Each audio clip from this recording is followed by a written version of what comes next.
একজন ইউজার একটা কমেন্ট করছেন, ম্যাডাম 100 টাকার স্ট্যাম্পের যে সিগনেচার এটা তো 2008 সালের আইনে নাকি বাতিল হয়েছে, তারপরে 100 টাকার সিগনেচার হলে কি মামলা করতে পারবে? সিভিল ম্যাটার না, অবশ্যই টাকা পয়সার লেনদেনের বিষয় যদি হয়ে থাকে সেই ক্ষেত্রে তো হয়, সেটা সিগনেচার থাক বা একটা স্বীকারোক্তি থাকতে হবে। ধরেন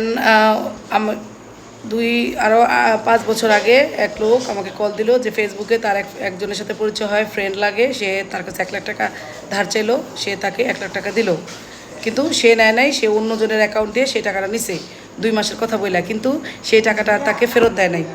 এখন ম্যাডাম আমি কি করব? আমি বললাম কোনো প্রুফ আছে? বলে না, কোনো প্রমাণ নাই, শুধু যার অ্যাকাউন্টে পাঠাচ্ছি তার নাম ঠিকানা আছে, তার অ্যাকাউন্ট নাম্বার আছে, এছাড়া আর কিছুই নাই।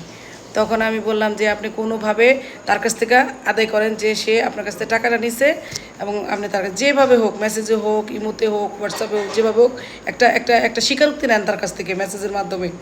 ওই লোকে তাই 1 সপ্তাহ টানা পরিশ্রম করলো, তাকে অনেক মেসেজ, ভাই আমি তোমার টাকাটা দিলাম সরল বিশ্বাস করছি, এখন আমার টাকাটা ফেরত দিতেছো না, বললা 2 মাস, হ্যাঁ আমি তোমার উপকার করছি, এখন তুমি আমার মেসেজে রিপ্লাই দাও না, এই সেই বলাতে আল্লাহ ওর মন গলায় দিল।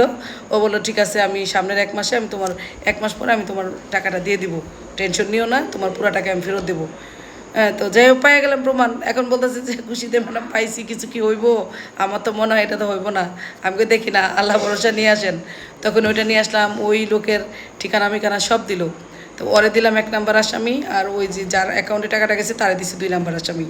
প্রথমে 15 দিন একটা লিগেল নোটিশ পাঠাইলাম যে টাকাটা পাই দিয়ে দেন, না দিলে আপনার বিরুদ্ধে 420 প্রতারণা মামলা দেওয়া হবে। তখন তারা কোনো রেসপন্স করলো না। ওই আমার যে ক্লায়েন্ট, তার মন খারাপ হয়ে গেলো। আমি টেনশন করে না, এরকম হয়, মামলা করে দেখি না, সমস্যা কী, চেষ্টা করতেছি, সমস্যা কী। তখন ওই নোটিশ টোটিশ এগুলো নিয়ে সব দাঁড়ায় গেলাম। দাঁড়ানোর পরে তখন কোর্ট কি মনে করলো, সমন দিয়ে দিল। সাধারণত এখন কিন্তু সমন দেয় না, সমন দিয়ে দিল দুইজনের বিরুদ্ধেই। এখন আমরা আবার সমনটা আবার জারি হয়েছে ওখানে। সমন জারি হওয়ার পর ওই লোকে চাপ দিছে বিদেশি লোকের, যে এই তোর জন্য আমি মামলা খাইছি, আমার মামলা তাড়াতাড়ি উঠা। তার ফ্যামিলি যখন তার বাবা মায়ের ডাইকা নিয়ে এইটার বিষয় বিচার বসেছে, তখন ওই লোকে আমার ক্লায়েন্টে ফোন দিয়ে বলতেছে, ভাই তুই সামনের তারিখে তুই মামলা উঠা, আমি তোর টাকা আজকেই পাঠিয়ে দিতেছি।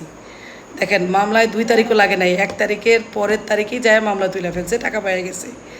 তাহলে এই কখন কোনটা কী হয়ে যায় বলা যায় না। তো এটা তো কোনো প্রমাণ ছিল না, তার মধ্যে আল্লাহ ওরা জোগাই দিছে। এখন সিগনেচার দেওয়া 100 টাকার স্ট্যাম্প আপনি ফালানো না, কিন্তু এটা কিন্তু মানে অত ইগনোর করা যাবে না।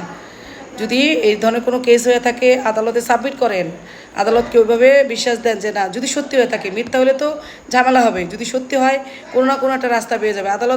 আদালত যদি মামলা একবার নেয় তাহলে হয়তো তদন্ত দিয়ে দিবে। এখন তো মামলা ম্যাক্সিমামই দেখা গেলো এই টাইপের মামলাগুলো তদন্ত দেয়। তো আপনি যদি টাকা পান, সেটা 2 পক্ষের টাকায়, তখন এটার একটা সত্য মিথ্যা কিন্তু বের হয়ে আসবে, টেনশন করার কিছু নাই। 100 টাকার স্ট্যাম্পে সই থাকলেও সেটা অনেক সময় কাজে লাগে, টেনশন করার কিছু নাই। চেষ্টা করে দেখেন, সমস্যা কী। ধন্যবাদ।